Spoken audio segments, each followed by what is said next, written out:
Good afternoon and welcome to the Center for Baptist Leadership podcast, another live show. We're getting them in this week.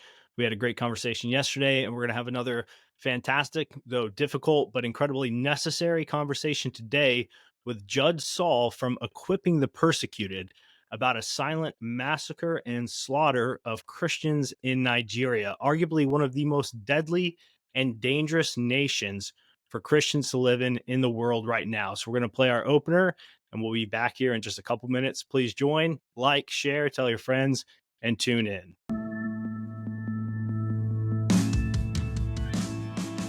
Welcome to the Center for Baptist Leadership podcast, hosted by William Wolfe. Our mission is to cultivate courageous and biblical Baptist leadership for the 21st century. We aim to revitalize the Southern Baptist Convention from within, defend it from those who seek its destruction, and serve as a better Baptist voice in the public square.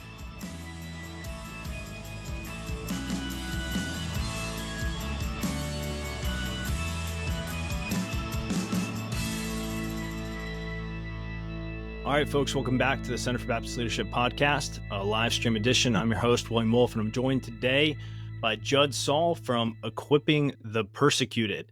Equipping the Persecuted focuses on providing care, aid, and resources to persecuted Christians in Nigeria.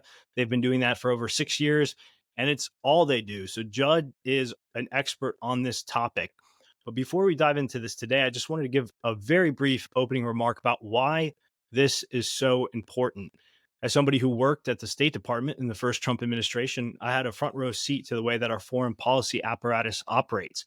But even outside of that time, you can look over the last many decades of American foreign policy and see that we have had a terrible track record, largely, in caring for persecuted Christian communities abroad, while at the same time, instead, we have focused on exporting all kinds of evils and LGBT nonsense and transgenderism nonsense around the globe in places where it's not interested, or where people are not interested in it, where it's not wanted at all.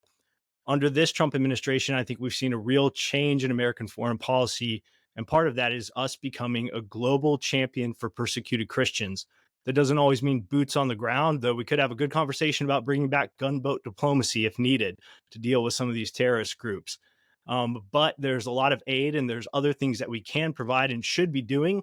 And we have some champions in Congress in particular, including Representative Riley Moore from West Virginia, who's been pushing this issue on Nigeria with a great announcement today that we'll get into in just a second. So hopefully what we're seeing from this Trump administration in terms of being a global champion for persecuted Christians will come to bear in Nigeria and other countries as well. So Judd, thank you so much for joining us today. Glad to have you on.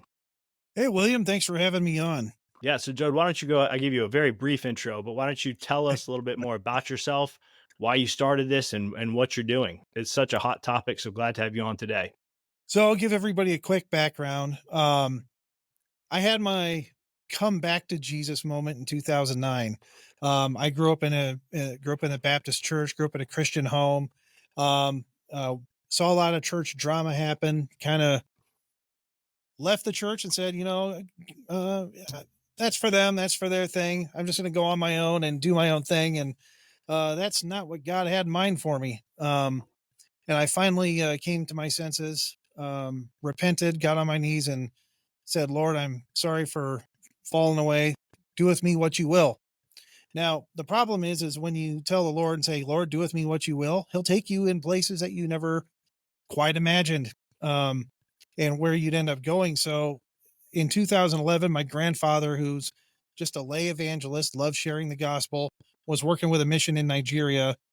And I felt that I could help the mission out by getting word out about what they're doing. I come from a film video production background. And it was there that I went that my faith changed. My outlook on Christianity changed.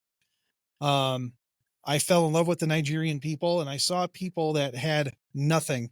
I mean, nothing, but showing up to church on a Sunday morning, wearing their Sunday best, praising God and giving God their all.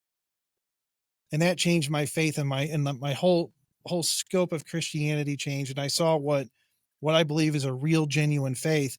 and I fell in love, and I kept on going back to Nigeria and serving every year and helping out with the mission. But what happened is over the years we saw attacks against the Christians increase exponentially. And when I mean attacks, I'm not talking like beat up, I'm talking killing of Christians. And the killing of Christians, the amount of Christians that are being killed every year just started skyrocketing. And I saw very few people doing something on the ground about it. And I said, what if we came up with a mission that works on not just humanitarian aid, and we do share the gospel at every act we do, but somebody that's working to defend persecuted Christians and trying to stop the persecution and stop the killing. And so we created Equipping the Persecuted in 2019. And for the last 6 years, we've been a boots on the ground mission, helping our persecuted brothers and sisters, whether it's humanitarian aid or working with village security teams to protect their villages. That's a fascinating story, Judd. And you're right. When we tell the Lord, here I am, send me, we don't always know where he's going to send us. That's for sure. But it sounds like the Mhm. Lord has providentially used you to be quite a blessing to the Nigerian people. So why don't you give us a rundown on the situation there? I think Okay. slowly but surely people are becoming aware that there's essentially a slaughter, an ongoing slaughter of Christians in Nigeria, breaking through what's essentially been a mainstream media blackout because they don't want to Right. talk about it because they don't care about Christians. So why Well, don't you give us sort of the background and the players? okay. So over the course since 2001, that was actually 9/11, 2001 was a start of a launch point of a jihad that was attempted over 100 years ago in Nigeria by the Fulani Muslims. They're a nomadic Islamic tribe, not indigenous to Nigeria, that are coming from the north. They're coming from Chad, Niger, from the Sahel region, and they have been populating and moving into the countries, from the north. And what they do is over time they gain a population, and then when they gain the population, they start getting a little more political control, and then they start killing Christians and people that are in their way as they take over more territory and Islamize the territory. And they believe that Allah has given them the permission to do this wherever they say set foot. That is land that Allah has given them, regardless of whose land that is. And so, what you're seeing before your eyes is a real life in action jihad that started off with cultural. They moved in, populated, blended in with the society around them, and then started killing and taking over. And they've worked their way in from northern Nigeria, taking over states and decimating Christian communities, not by one giant attack where, like what you're seeing in Sudan right now, where they go take over a whole city. They're just going and coming in by death by 1,000 attacks, 20 here, 100 here, taking over this village here, then going in, a few months later, we're going to go get this village little by little. And by all of a sudden, they have a giant population, and they start pushing out everybody that doesn't agree with them, convert to Islam, or they're put under jizya. Uh, they're treating anybody that's not their radical form of Islam like second class citizens, especially the Christians. And they're just working their way south, killing indiscriminately. And what's the Nigerian government doing about it? Well, the Nigerian government's been infiltrated by the Fulani over the last 15 years. The last Nigerian Muslim president was a Fulani himself. And then this presidential term with Tinubu, you have a Muslim president and a Muslim vice president. And they are turning a blind eye, if not being complicit in the killings of Christians. That is fascinating and heartbreaking. I looked into the Nigerian constitution recently, and it's ostensibly a secular state, but it sounds like for all intents and purposes now it's a Muslim state. Correct. Correct. Yeah, It's and well, it's 50% Christian, 50% Muslim. It used to be 70% Christian, 30% Muslim. Now it's 50-50. why, if the population is still sort of split like that, are Christian reform movements or Christian government coalitions or parties unable to gain control and then use government power to protect these persecuted Christians? Unfortunately, there are some good politicians, but the vast majority are just solely corrupt. They're not. Okay. They may be Christian in name only, but they're really not out for protecting their own people. They're out for their own pocketbook. Nigeria is a corrupt country from top to bottom. Like I said, there's very few good politicians there, and and then we have a lot of Christian leaders that are complicit by saying that there's not a problem. You have Christian leaders being paid off by the government and in other areas that are being paid off to say that this isn't happening. There's no genocide. When if you just go to the areas where there's genocide, it's obviously a genocide. Yeah, well, I mean, some of the numbers that I'm seeing, at least from when Riley Moore wrote to the Secretary of State, Congressman Moore urging Secretary Rubio to designate Nigeria a country of particular concern. This was October 6, 2025. In his letter, he argued that over 7,000 Christians have been killed in Nigeria in 2025 Yeah, alone, an average of 35 per day. yeah. I've seen some reports that we're looking at, maybe 35,000 at least over the last decade or so, if not more. I mean, Oh, where are more, you putting more, those numbers? more, Oh, yeah. Okay. So give more. us your numbers. So I'll just say since 2001, it has been well over 100,000 Christians killed. The last I can tell you, so this year 7,000. The 3 years prior was right around 5,000 Christians or more killed per year. I mean, so the number is way more than 50,000. It's well over 100,000. But what people don't talk about is that's the immediate killing. Those are people that were killed right on the spot. They're not talking about the nearly 1 million Christians that have died of malnutrition and disease because their homes and everything they had were completely destroyed. So no one's talking about the survivors of these attacks. So as we talk right now, there's 3.5 million Christians living in camps that have been removed from their homes, that have not been able to return to their ancestral lands. Wow. And And those lands oh, are being controlled by the Fulani those right lands are now. being fully controlled by the Fulani, and if they go back, they get killed. And so what do you guys, so I mean, this is, it's a total disaster, right? I Yeah. mean, do you agree with the label that it's possibly the deadliest country for Christians in the world right now, or at least one of them? Yes. Well, it is by sheer number. And if you are in the Middle Belt and you're going to church on a Sunday, there is a chance that your church, your village is going to get attacked at any given moment. If you're a pastor in the Middle Belt of Nigeria and you're not in the big city of Jos or you're not in the big city of Kaduna and you're out in the rural areas, you have a target on your back. And these pastors are risking their lives to go to church on Sundays and keep the church going, to be a shining light in their communities. And they are willing to die for their faith, and they are not giving up, and they're not running away. Well, praise God for that testimony. So, Judd, why don't you tell us a little bit more about what you guys are doing? Because what you're doing is definitely different than from what a lot of humanitarian aid or even Christian relief organizations do. You have a big team on the ground there, and like you said, you're helping. It sounds like essentially arm, train, and equip Well, Nigerian Christians. Or so, tell us what you're doing there. I got to be careful. We can't arm. Sure. We can't get in the arms business. If we do, I go to jail in Nigeria and won't be operate as a mission. But what we can do and legally within the bounds is train and work with village security teams. So these are men and women that come up from their own community.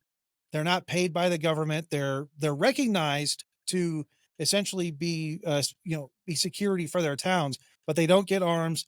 They get no funding whatsoever. So we've took it upon ourselves in our ministry and found a great ministry opportunity to work with village security teams, give them, help buy boots, bulletproof vests, radios, and training on how to save as many lives as possible. Like how do you notice things? How do you gather intel? Um, things that in the US we kind of take for granted. I mean, does your church have a church security team? My church is actually working on that right now. Right. So there's a lot of churches all across America that have church security teams. This was a foreign concept in Nigeria. And this is just one of the ways we're working with churches. We're encouraging church security teams, have somebody on the lookout, because churches, unfortunately, the terrorists like to attack churches on Sundays. And so they need to be on the lookout. But it's also just practical knowledge that we bring to village security teams. And also we install, when we have the funds, we install village alarm systems. Mm. If a tornado is coming through your town, there's a siren, somebody's going to hit and bad weather's coming, there's a siren that'll go off. Well, installing a village alarm system has helped and saved a lot of lives. And that's some of the other work we do. And then we do the humanitarian aid. We respond to attacks within 48 hours.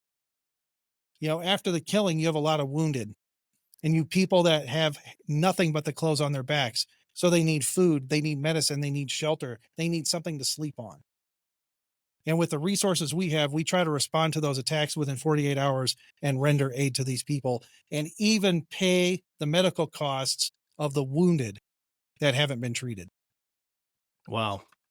Well, praise God for that. Thank you for your work, brother. Is there anybody else doing what you're doing out there? Do you see other organizations on the ground helping? Not like we are. You'll have some organizations they'll come in occasionally and bring food. Occasionally they'll do some medical work, but no one's working with village security teams. No one's working on preventative measures. And one of the other things we've been doing, we can bring up, show you later, is I created a website called truthnigeria.com. Yeah, we'll go ahead and pull it up right now. Yeah. So we're giving local journalists, we have 20 local journalists that are documenting and reporting what is going on a daily basis. So if you go over to the right, you see, truthnigeria.com. So so folks, if you're listening, make sure to visit truthnigeria.com for on the ground reporting of what's happening right now. Yeah, up to date information. And unlike other journalists, and especially the mainstream media, we actually investigate. When there's an attack, we ask the questions: who attacked you? Where did they come from? How many were there? And we are actually getting accurate numbers onto how many were actually killed, how many churches were destroyed. And we're getting the real numbers from testimony on the ground, not just somebody sitting in some office, in Abuja or another town who's not actually going to these areas. We send our guys in to get the facts, and that's what we report. Yeah, this is a really great looking website here. I mean, there's so many headlines that jump off right away. It looks like you also provide security alerts as well. And I'll go into the terror alert. So we've provided over 100 terror alerts since the start of 2024, and 89% accuracy. We're not Yeah, right. We're not able to get all the attacks, but we are 89% accurate on our terror alerts. And when a terror alert goes out, the government's notified, the local villages are notified.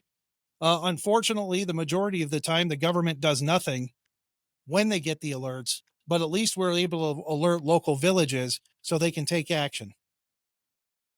So I assume, is this being translated into the local language as well? Yes. Do people in Nigeria use this? Yeah, we have a whole network. When a terror alert goes out and it goes to the community, that information gets disseminated as soon as the alert goes out. And people are contacted through WhatsApp chats and threads. People are getting phone calls. They're being notified about what's going on. And just because of our terror alerts alone, we've been able to save thousands and thousands of lives because of advance notice, because they are able to either thwart off an attack, evacuate, and take action. That's amazing, Judd. Thank you for your work here. So let's go ahead and look at the announcement from Donald Trump today and just get you to react to this, because I assume that this is something that you're thankful to see. I mean, Representative Moore has really been pushing this issue, and there are other congressmen, senators who have as well, but he's been one of the guys I would say I've seen. I'm not saying others haven't, but I've seen him leading on it and just sort of, flogging this issue and trying to get it to break through. So I'm going to pull up his post here on X today, where he says, "Thank you, POTUS, for your incredible leadership by designating Nigeria as a country of particular concern. You have always been a champion for Christians around the world, and I'm grateful for the opportunity to work with you and Chairman Cole," that's Tom Cole from Oklahoma, on the House Appropriations, to defend our brothers and sisters in Christ who are being slaughtered by radical Islamists in Nigeria. And then we have the Trump Truth Social post, and I'll go ahead and read this too for the people who listen, I guess, offline, because we will turn this into an audio podcast as well. Donald Trump posted today, being October 31st, Reformation Day, on Truth Social, that he says, Christianity is facing an existential threat in Nigeria. Thousands of Christians are being killed. Radical Islamists are responsible for this mass slaughter. I'm hereby making Nigeria a country of particular concern, but that is the least of it. When Christians or any such group is slaughtered like is happening in Nigeria, 3,100 versus 4,476 worldwide. So he's, I guess, comparing the Nigerian specific totals to what's going on in the world total right now.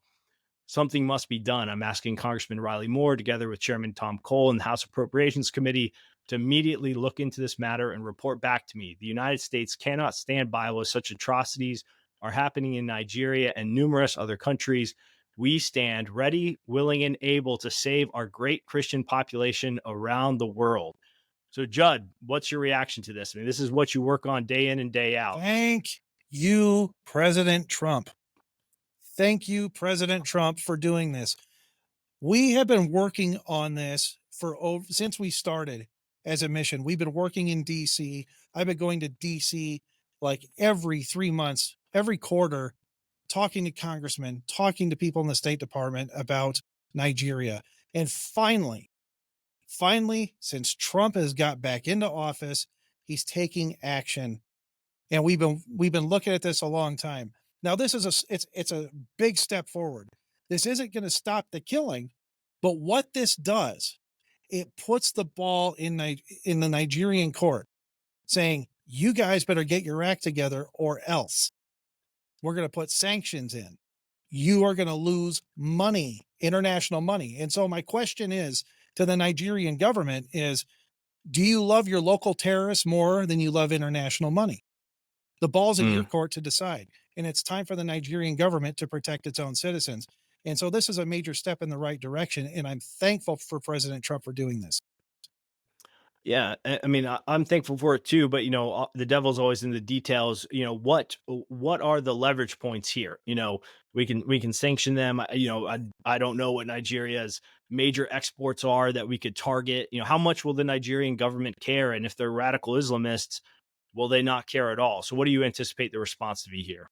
If the CPC, country particular concern, is followed up with sanctions, not just sanctions against the Nigerian government, but sanctions against the politicians, sanctions against the terror leaders in Nigeria. Now you're hurting their bank accounts. Now you're hurting the Nigerian government. So the biggest export of Nigeria is oil.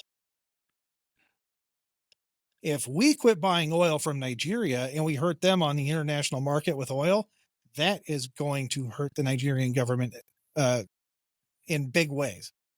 And so if we follow up the CPC with sanctions and put some teeth into this thing, I have hope, but it'll show the world. Does the Nigerian government love its terrorists more than they love the innocent people being killed? Or do they love the Nigerian terrorists more than they love getting international money? The ball's in their court. Yeah, well, this is a really interesting conversation about Islam in general here, right? Because we can use the word terrorist, and yes, they are terrorists, but committed jihadists in many ways are just faithful Muslims. I saw a post the other day where it said, when Christians are bad neighbors, people are disappointed. When Muslims are bad neighbors, people are relieved. Yes. When they're not following what the religion actually teaches. And so, Yes. do you think that the Muslim leadership in the Nigerian government, are they committed, jihadist Muslims, or are they, sort of moderate Muslims who will respond to pressure like this, sanctions, visa cancellations, things like that? Or is this ultimately going to have to sort of be resolved by a Nigerian civil war or something like that? It's up to President Tinubu to make that choice. And if they don't start taking the necessary steps to protect Christians and their own citizens, this will lead to civil war. And that is what we don't want. because the killing is going to go from thousands to the millions if this is not dealt with soon. Right now, the middle belt of Nigeria is at a boiling point. And if intervention, it does not happen soon, it's going to get a lot bloodier. And that's the last thing I want to see. The last thing we want to see is millions of lives dead and millions of Christians being killed. For what?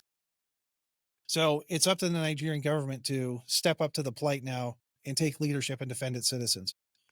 And thank God we have a president now in the United States that's calling it out for what it is. Because this is a little history here, William, is that when Trump first got elected to office, his first term, he designated Nigeria as a country of particular concern. We saw killings go down.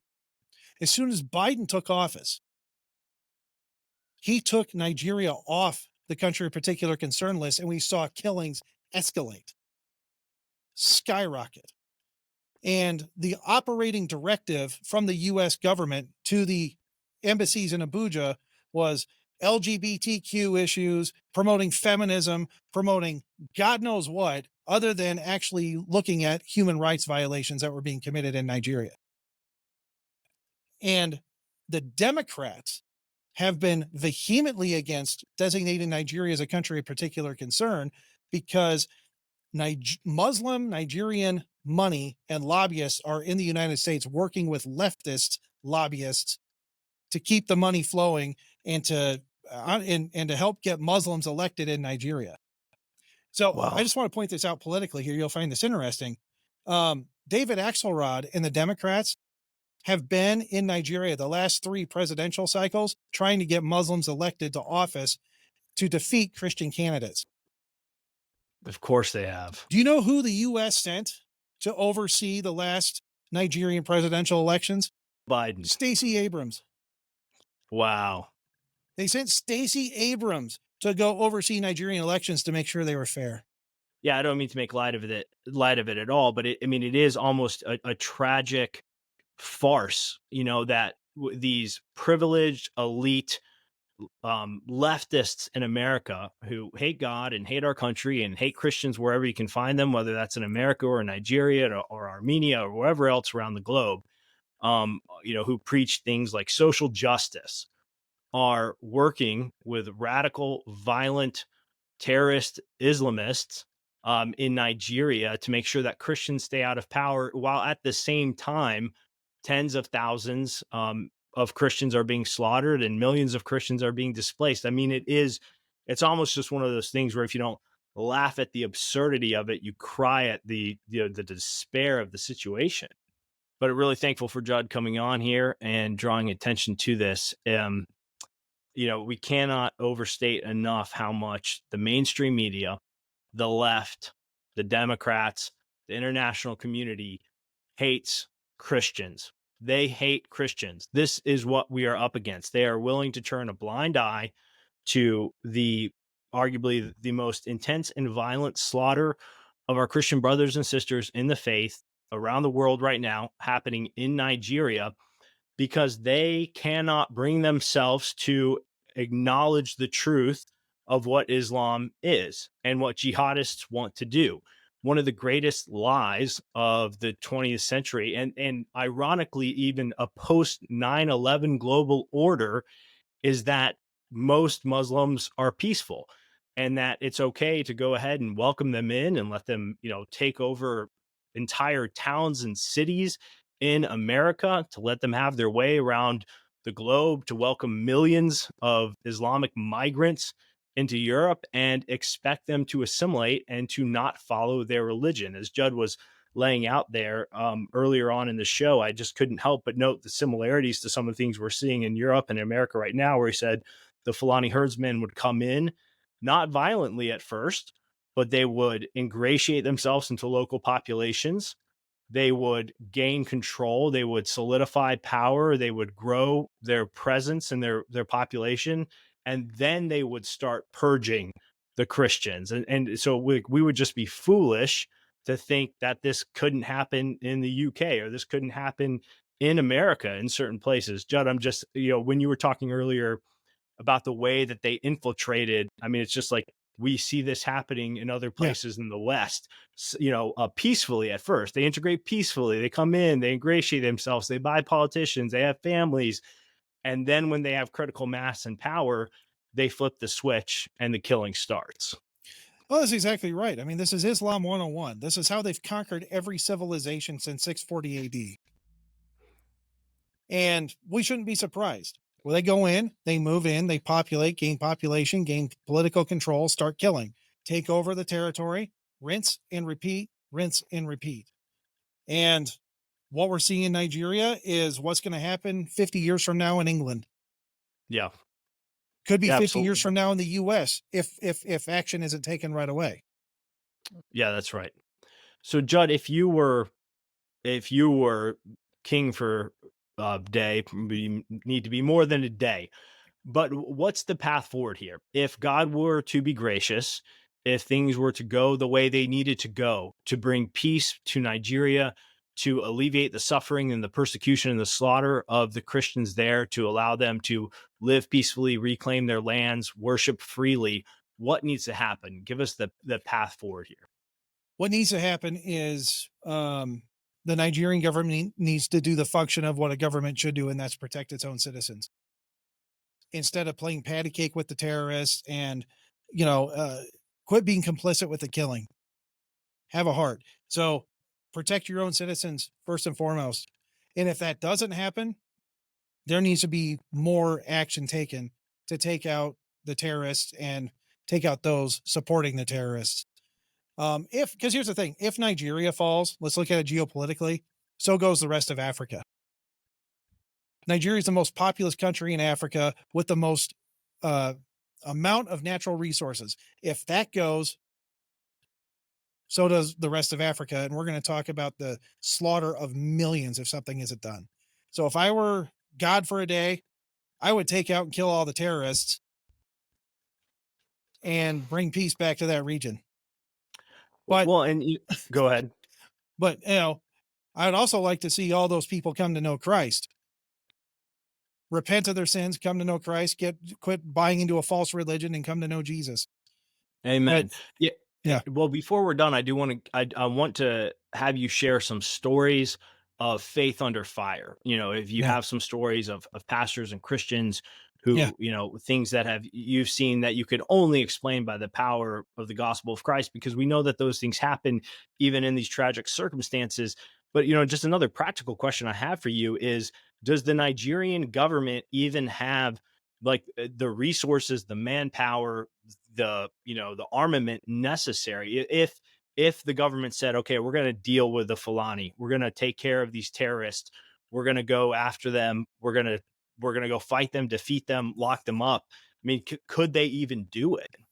With willpower, they could. Okay. With willpower, they definitely could. And, it wouldn't take much because there's a lot of Fulani, right? But there is the hardcore element within the Fulani that are dictating and committing the violence and doing all the insanity. And they are pressuring the other Fulani and taxing them to fund these attacks. Hmm. They're taxing the other Fulani to fund these attacks. And some of them are getting tired of it, but we also see Fulani come to know Christ through this because they don't like the brutality and the insanity that they see their Fulani brothers doing. And so there is a way forward in doing this. But like I said, you know, faith under fire and what we see, or what I've seen, one of the things that it just gets me is we support over 320 widows per month. A lot of them are widows of murdered pastors. And they did not give up on God. They didn't give up on Jesus. And in fact, they are so led and convicted that they have forgiven their killers, their husbands' killers, Wow. and those that have perpetrated. And they still have a heart to try to share the gospel with other Fulani. Praise God. It hasn't given up. I mean, it's the only thing that Christ can do. And the power of Christ can do within you to give you that kind of grace, give you that kind of mercy for others. And I see that every day in these Nigerian Christians. And then there's a pastor. You might have seen him in on viral videos. Pastor Ezekiel. He's a friend of mine in Nigeria, and we support him. Um, this guy has had as they've tried to kill this guy so many times, and by miraculous reasons he escapes, and he is outspoken, and he goes and helps pastors that have had their churches burned completely destroyed, and he goes and ministers to them and helps bring them back up to confidence and disciples them to keep these churches going, to be these lights in darkness. Hmm. It is real Christianity under threat, and these people have not been shaken in their faith. That's amazing. So tell us a little bit more about what it's like. What is life like for a Christian in Nigeria? Obviously, we're talking in some ways in an abstract term with with some meat on the bones in terms of like there's threats, there's violence, but like, is it what would you say? Is it like for 95% of every Christian congregation meeting in Nigeria every Sunday, there is the possibility of, a violent, deadly attack on their church? What is that? Is it just in that middle belt region? So what is Yeah. sort of the Yes. daily rhythm for Nigerian Christians? So in the Middle Belt region, it's like I say, specifically, especially in the rural areas, they are getting up. They're putting on their Sunday best. They're going to church and worshiping, even with the threat that their church could get attacked at any minute. Wow. And we have pastors that are threatened. If you go to service, you're going to get killed, and they still go out and they preach. Hmm. And for some reason, like the world likes to say, this is farmer herder clashes. This is bandits. They always come up with these nebulous forms of who's doing the killing. It's radical Islamist Fulani that are doing the killing. And these pastors and Christians are willing to die to hold their ground and to defend their churches. That's amazing. And what? Any do you have any stories of any radical conversions from Fulani Muslims who have come to Christ through this incredible testimony of the perseverance of the saints there, even under persecution? Yeah. Very interesting. There's a former terrorist who works with our team. Former terrorist Wow. works with our team, and what happened is he was in an attack.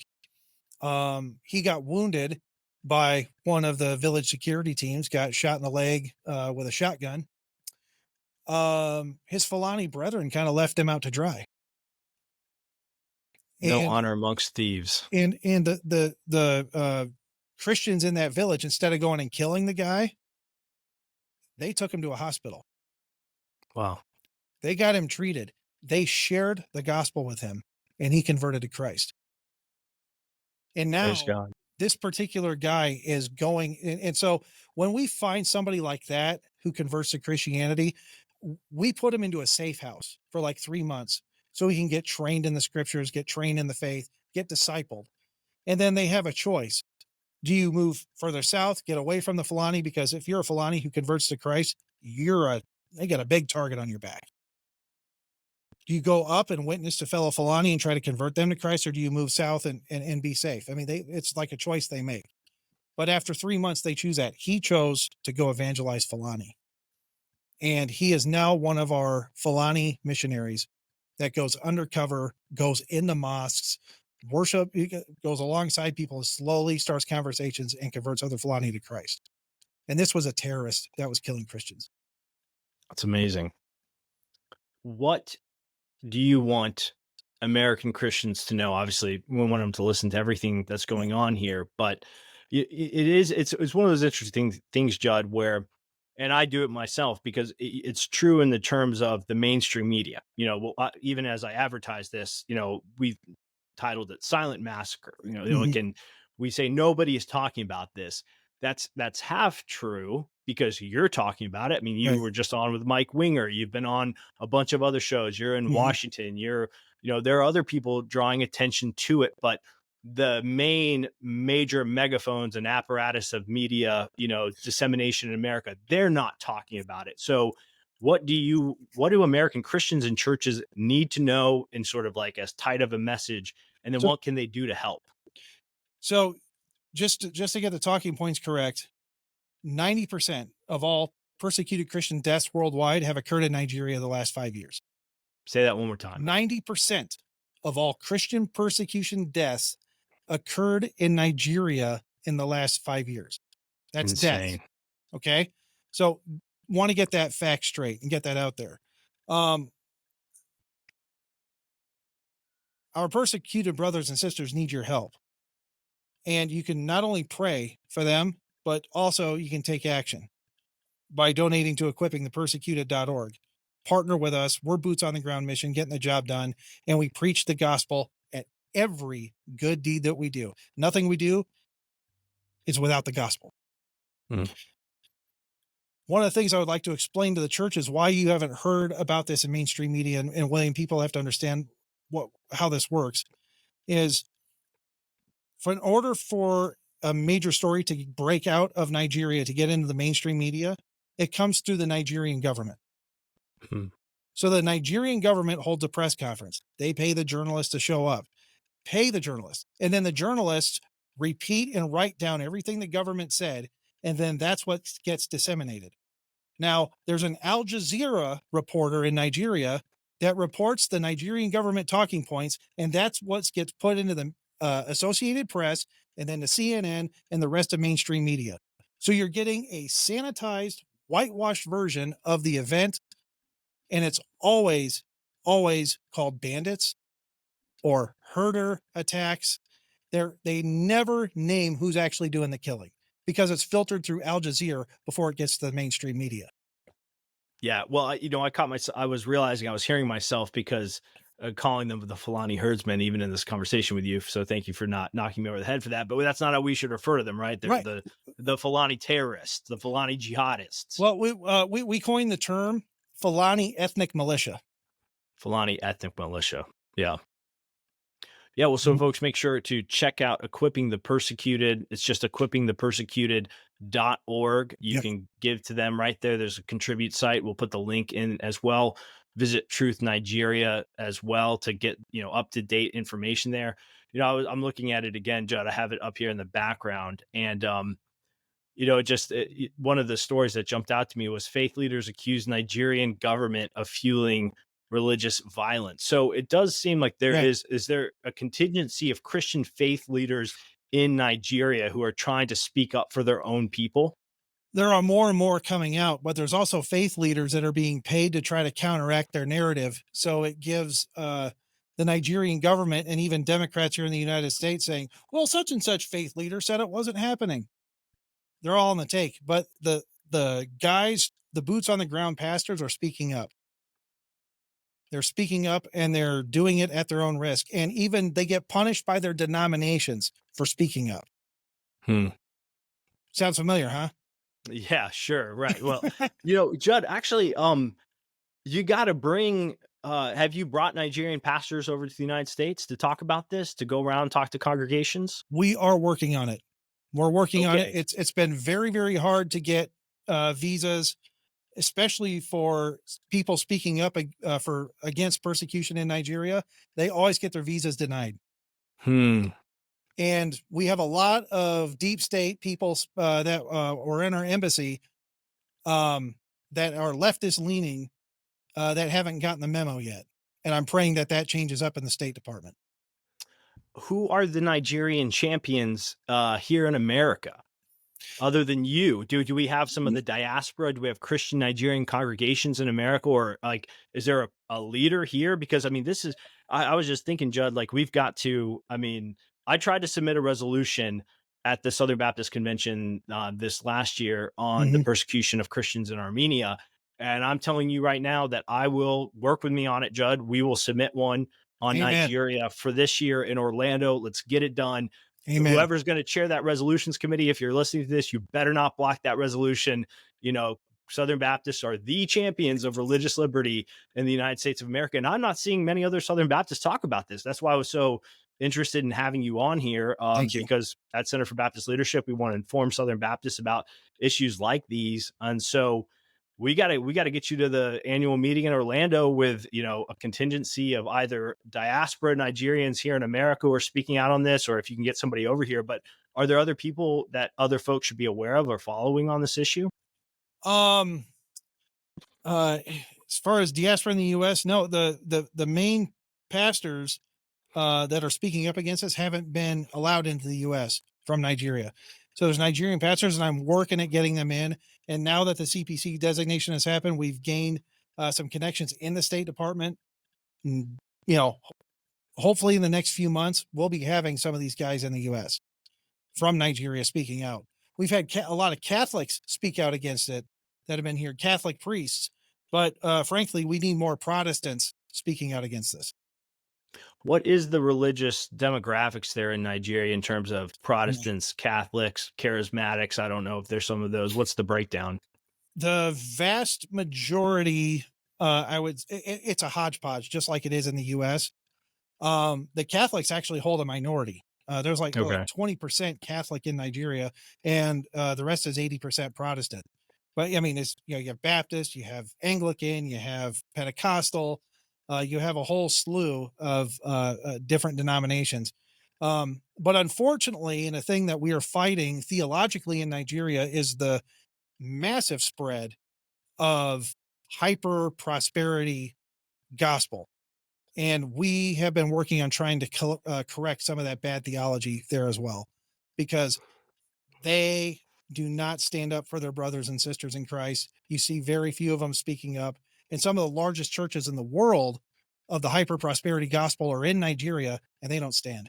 So Hmm. we're doing our best to correct that and to work with pastors and get them some better theology.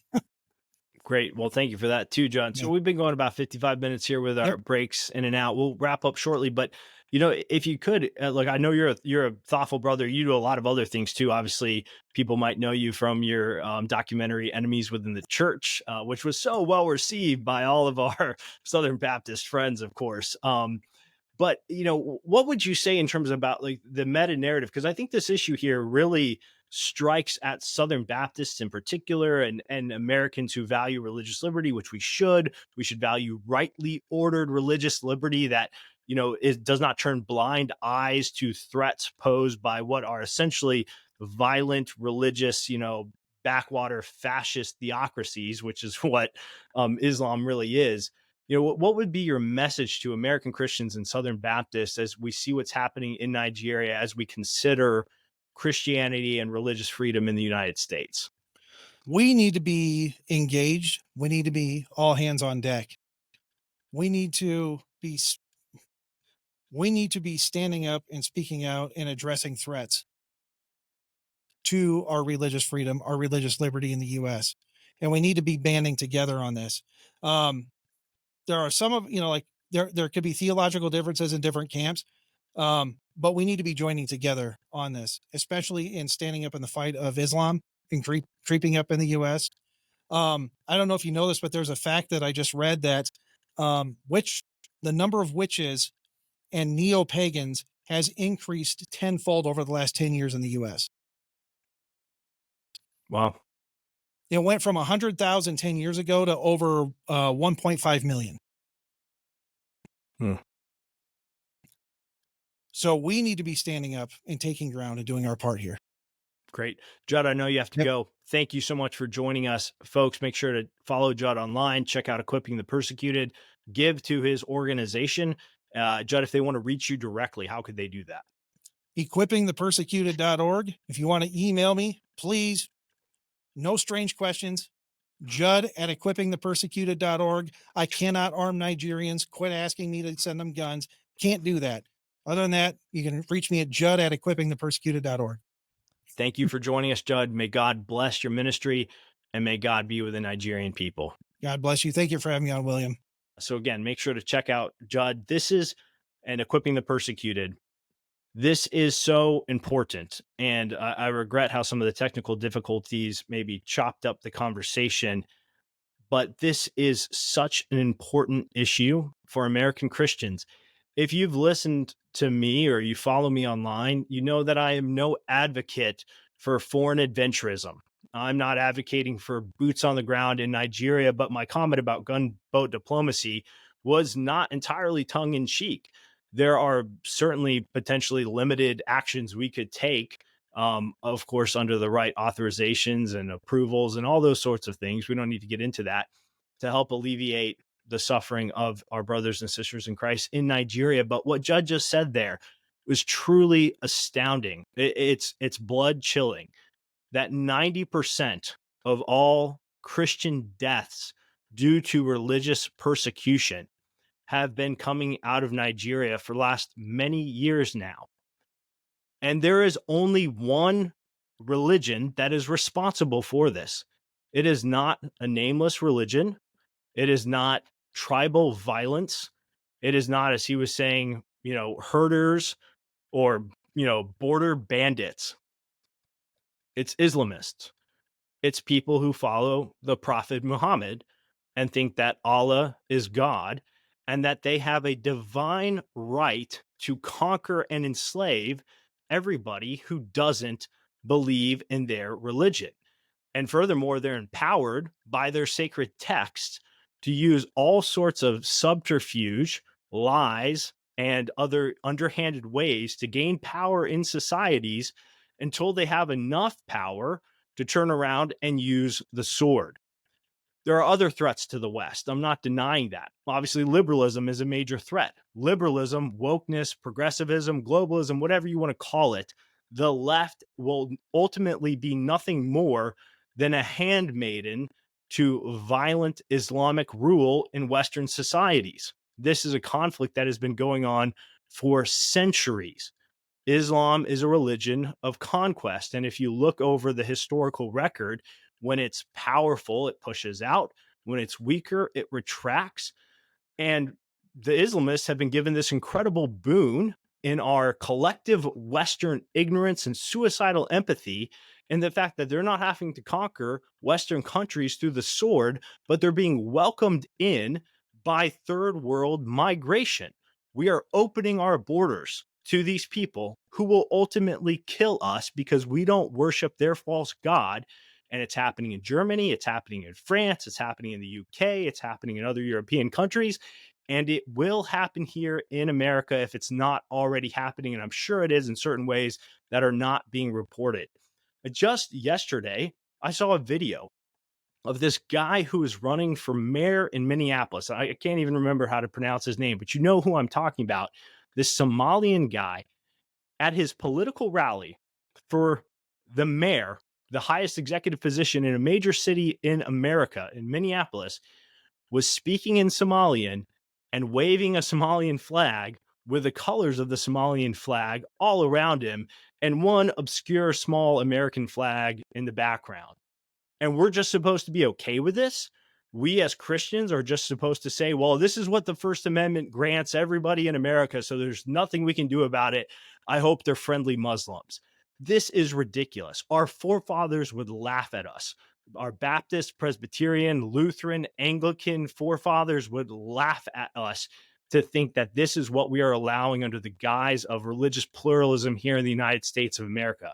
They wouldn't just laugh at us, they would rebuke us for allowing our lands to be conquered by a violent religious ideology that is intent on enslaving us or killing us. Because just like the left, Islam gives you two options. You can serve in dimitude and silence, or you can be slaughtered. And that's exactly what's happening in Nigeria. And we would be so foolish to ever assume that it could not happen here in the United States of America. And so let this be a wake-up call. This conversation I've had with Judd today, let Donald Trump's statement be a wake-up call. I am so thankful for that. I'm so thankful to see President Trump saying that we are going to protect Christians globally. I'm going to go back to his wording here again because I thought it was so good, where he said, "We stand ready, willing, and able to save our great Christian population around the world." Now that's interesting. That's interesting language and phrasing there. Donald Trump says our Christian population.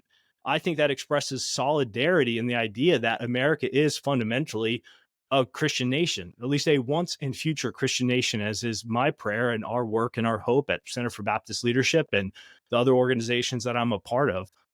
Americans should rightly feel a solidarity with Christians around the globe, and the United States of America should be a global champion for religious liberty and freedom, particularly for Christians.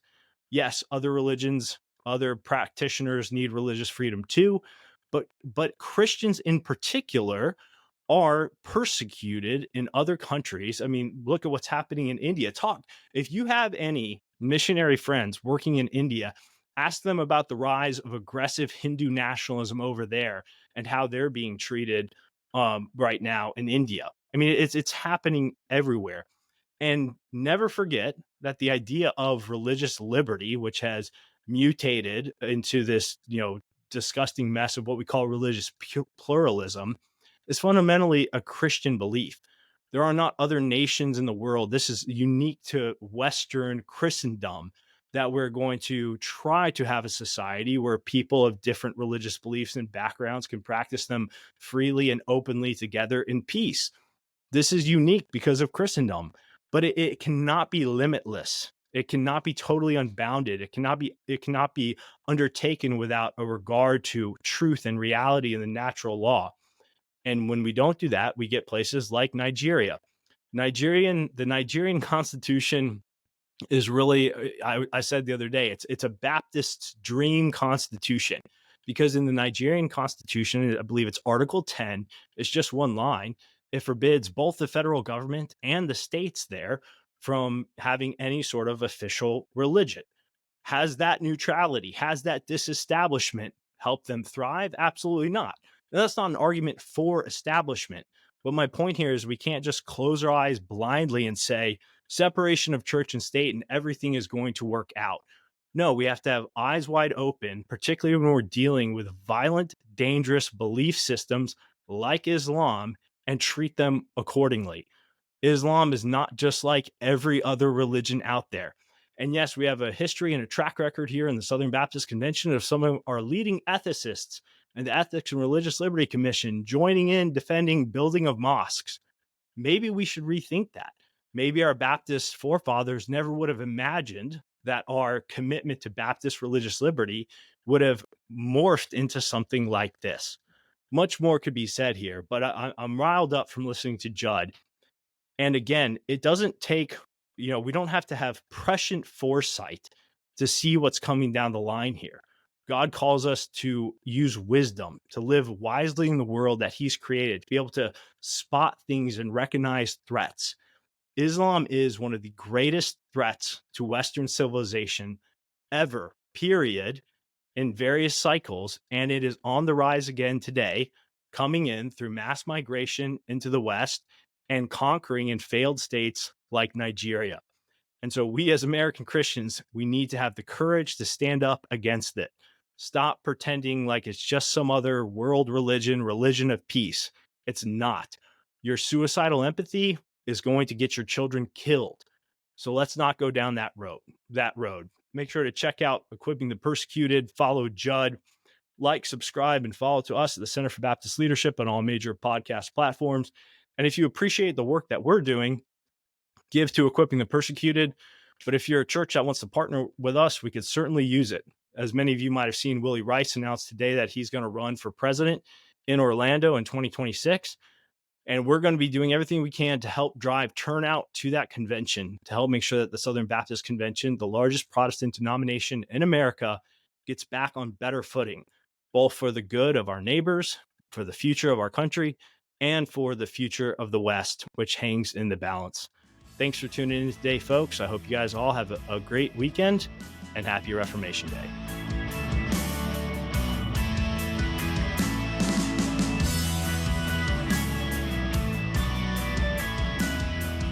The Center for Baptist Leadership podcast is powered by American Reformer, hosted by William Wolfe, with audio production by Jared Cummings. Our music is a custom remix of Soldiers of Christ in Truth Arrayed, the official hymn of Southern Baptist Theological Seminary. To help CBL reform and revitalize Christian institutions, please consider making a generous donation today at centerforbaptistleadership.org.